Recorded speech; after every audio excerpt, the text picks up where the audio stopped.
Ochako woke before her alarm, the way she always did now, some new internal clock tuned to the rhythm of secrecy instead of sunrise.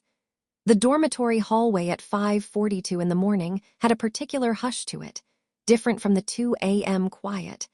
This was the hush of a building about to wake, pipes just beginning to groan, someone's shower already running 2 floors up. She'd raided the communal kitchen the night before, tucking away 2 rice balls and a strip of dried seaweed and half a thermos of miso soup that had gone cold in the fridge, hiding it all in her gym bag under a folded towel like contraband of her own.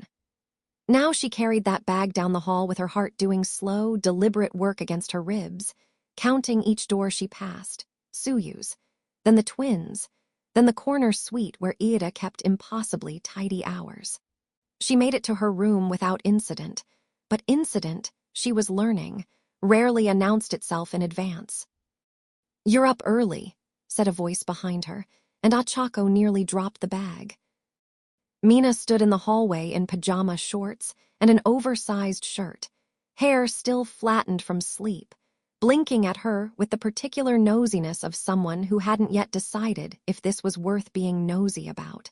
"Couldn't sleep," Ochako said, too fast. "Wanted to get a head start on stretches before training." "With your gym bag full of," Mina squinted, "is that food?" "Snacks for after. Low blood sugar, you know how I get." She was already backing toward her door, praying her voice sounded normal and not like something stretched thin over a held breath. Mina shrugged, apparently satisfied or too sleepy to care. "Weirdo, see you at breakfast." Ochako didn't exhale until her door clicked shut behind her. Inside, she slid the bookshelf aside with the same careful lift-hand pull she'd perfected over the last several hours of practice, and ducked into the gap. The lamp was off. Toga had learned to conserve the battery, a small mercy that made Ochako's chest ache with how quickly someone could learn to need less.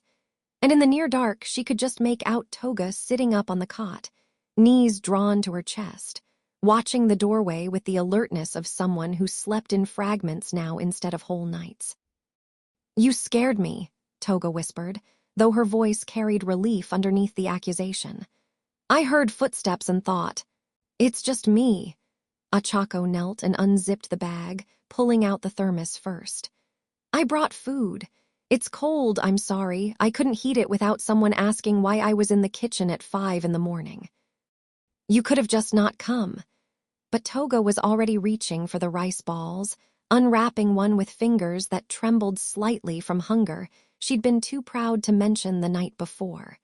"You could have waited until it was safer." "There's no safer version of this," Ochako said. "There's just this version, and I chose it." Toga ate in small, fast bites, like she wasn't sure the food would still be there if she looked away from it too long. Ochako watched her, and something in her chest twisted at how careful Toga was being. Not with the bandage, which had held through the night, but with herself, like she'd learned early that wanting things too openly got them taken away. "Someone saw me in the hallway," Ochako admitted, because she'd promised herself she wouldn't lie to Toga even when the truth was inconvenient. "Mina."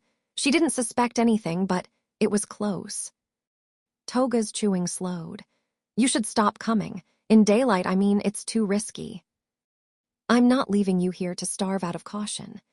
"I'm not asking you to starve me. I'm asking you to not get caught." Toga set down the rice ball, her earlier hunger giving way to something sharper. "Do you understand what happens if they find me in your dorm? Not to me, I'll run, I'm good at running, but to you. They'll pull you into a room with Aizawa and every hero on that faculty, and they will not be gentle about the questions." "I know." "Then why does it sound like you don't?"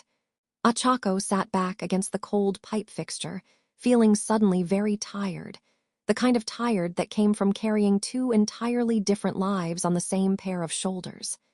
"Because knowing something is dangerous and being ready to stop doing it aren't the same thing. I know exactly what I'm risking, Toga. I did the math on it weeks ago. I keep doing it and the answer keeps coming out the same." Toga looked at her for a long moment, something complicated moving across her face. Gratitude tangled up with fear, And under both of those, a flicker of something that looked almost like grief, as though she were already mourning a version of this that hadn't ended yet. "I don't want to be the reason you lose everything," she said quietly. "You're not a reason to lose things." Ochako reached over and squeezed her hand, quick and certain. "You're a reason I know what I actually want to keep."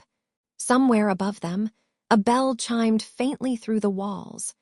The first warning that training would begin in 20 minutes, that the ordinary machinery of her hero life was grinding awake whether she'd slept or not, whether her secret held or didn't. "Go," Toga said, releasing her hand. "Before someone else notices you're not at breakfast."